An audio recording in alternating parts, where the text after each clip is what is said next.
सत्य 5 प्रकरण, चित्तचे 5 प्रकरण आणि आनंदाचे 5 प्रकरण. त्याच्यामध्ये ब्रह्मानंद, आत्मानंद, अद्वैतानंद, विद्यानंद आणि विषयानंद.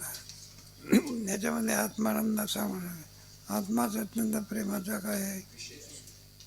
आपल्याला जरी वाटत असलं विषयापासून आनंद होते, पण तो आनंद विषयाचा नसून कोणाचा आहे, तिचा असं आहे. श्रीखंड गोड झाला असं वाटत असेल, दही कुठं गोड असते का? मग गोड वाटते कोणामुळे? तसा जो आनंद मिळतो तो कोणामुळे? आनंद हे सर्व कोणाचा? वेदांत शास्त्रामध्ये आत्म्याचा आहे. असं दुःख हे सर्व कोणाचा? संसाराचा आहे. अनेक दुःखे सांगो किती सकल. त्याच्याकरता आत्माचा आनंद स्वरूप कसा आहे सांगण्याकरता हे प्रकरण आहे. आत्मात्म्येन सर्वस्व प्रीतेर आत्मा अति प्रिया आणि सिद्ध यथा पुत्र मित्रात. जे माणसाला काही हे बा आत्मार्थतेनं आत्मस्वरूपाच्या ठिकाणी प्रेम असल्यामुळे माणसाची प्रीती असते. खरी प्रीती आत्म्याचीच आहे. त्याचा एक दृष्टांत जो आहे, एखादा मुलगा एखाद्या विद्यार्थ्यावर ते प्रेम करतो. त्याला विचारलं, म्हटलं का हो तुमचा तर काही संबंध नाही, याच्यावर तुम्ही प्रेम का करता? तर म्हटलं आमच्या मुलाचा मित्र आहे तो. कोणाचा? अगोदर प्रेम कोणावर आहे? पुत्रावर. त्याच्या संबंधाने आहे का नाही? त्याप्रमाणे दृष्टांत सांगतात या ठिकाणी. म्हणून आत्म्यामुळे इतरावरती प्रेम आहे. आत्माच प्रेम स्वरूप आहे, आत्माचा आनंद स्वरूप आहे. म्हणून इतरावरती काय आहे? प्रेम आहे. मुलाच्या मित्रावरती काय प्रेम आहे? अगोदर प्रेम कोणावर आहे? आणि मग त्याच्या योगाने तसा आनंद स्वरूप आहे कोणाचा आहे? आत्म्याचा. त्याच्या आनंदाने बाकीचे काय होतं? आत्मनस्तु काम आहे सर्व.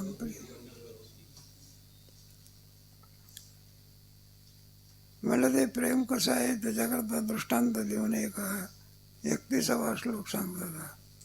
मानभूयम हे भूयांसमिती प्रेमात्मदेशो अनाशी सर्वस्व दृष्टी ती प्रत्यक्ष प्रीतिरात्मने. मानभूयम हे भूयांसम सर्वदा इति अत्यासव. मानभूयम हे भूयांसम. मा म्हणजे नाही, मी नसू नये असं वाटत असते का कोणाला? प्रत्येक माणसाला वाटते आपण असावं का आपण नसावं. कोणी असू द्या ना, त्याला वाटत असते. तोंडाने म्हणत असला की मला का मरण येत नाही असं वगैरे, पण ते बोलाची काय आहे ती. एक म्हातारी होती, लावारची, तिला कोणीच नाही. 100 वर्षाचं वय झालं, भूक लागल्याशिवाय राहत नाही.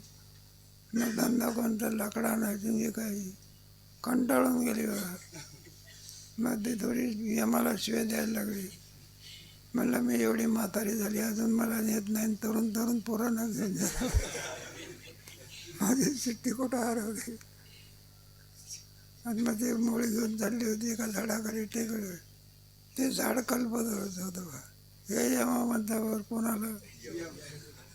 मग म्हातारीचे विचारलं, म्हणलं यमा कशा करता आला? म्हणलं तुम्ही हाक मारली नाही. म्हातारी काय झाली? घाबरली. मला एवढ्या करता हाक नाही मारली. म्हणला मुळे उचलण्याकरता कोणीच नसतं. भाषा काय झाली? मरावं असं वाटते का कोणालाही? मग कसा जावं? चिरंजीवाचा.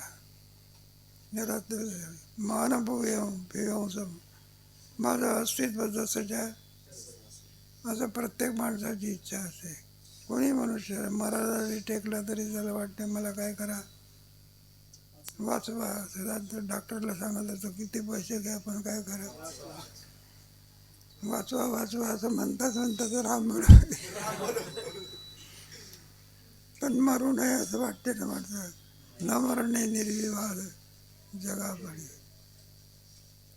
ही जे आपल्या ठिकाणी इच्छा दिसते, मानव आपण सर्वदा असावं, आपलं अस्तित्व नेहमी असावं, असल्या प्रकारची जी आशा सर्वस्व दृष्ट आपल्याला दिसून येतात. मुंगीपासून तो दाद. पण इतर प्राणी, एक मनुष्य देह खेरीत करून इतर प्राण्याला फक्त आवाज आहे, वाणी नाही. आपल्या मनामध्ये काही चिंतन जाणणे माणसाला सांगता येते, पशु पक्षाला काही सांगता येत. हे काय आपल्याला भूक लागली असली जेवण वाढाय कोणाला सांगता येते? आपल्याला सांगता येते. बैलाला देखील भूक लागली मला वाढायचं कुठं सांगता येतं? भूक लागत नाही का सांगता येत नाही. आपल्याला भूक लागते आणि पुन्हा काय करता येईल? हे मनुष्य यातलं आहे. पण प्रत्येकाला असते आपण जगावं अशी इच्छा जीवात. मग कोणाचं मुंगीला सुद्धा तुम्ही पहा नाही का, ती जर अशी चालली असली ना असं असं करते माघारी वळते वगैरे तिलाही सुद्धा प्रत्येक प्राणी मात्राला जगण्याची काय मग असलं जे प्रेम असते ना सर्वस्व दृष्टवा अशी प्रत्यक्ष दिसून येते आणि तेच आत्म्यावरचं काय आहे प्रेम आहे. आपण सर्वदा असावं असली ज्या प्रकारची इच्छा असते तेच आत्म्यावरती असलेलं काय आहे इत्यादी प्रीतो सिद्धमात्मनी पुत्र भार्या विशेषत्वाद आत्मना कशी धर्म इत्यादी स्त्रीभी प्रीतो सिद्ध या महात्मनी अशा प्रकारे प्रीती आत्मस्वरूपाच्या ठिकाणी असताना देखील पुत्र भार्या विशेषत्वाद आत्मना. तेव्हा वास्तविक प्रेम कोणावरती आहे? आत्म्यावरच आहे.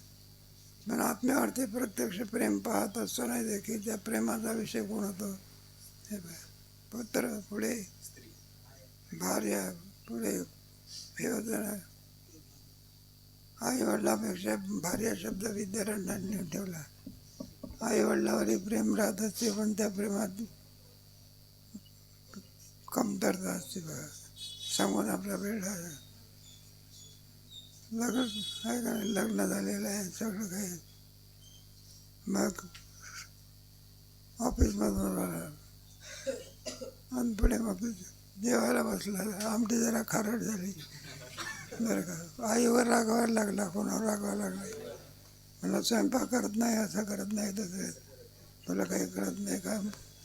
मेहनत करून यावं लागते खारट कसं करायचं? मग ती आई म्हणायला लागली मी स्वयंपाक न केलं नाही तुझ्या मिसेसने केलं. असं असं का बरोबर आहे. आईपेक्षा प्रेमाचा विषय कोण झाला? भार्या.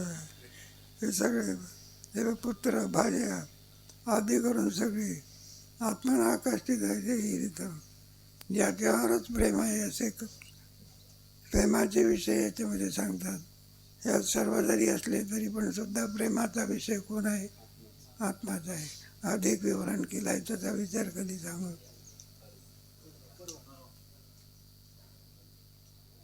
उद्या परीक्षा आहे. हां 8 ते 10 आहे ना. नाही उद्या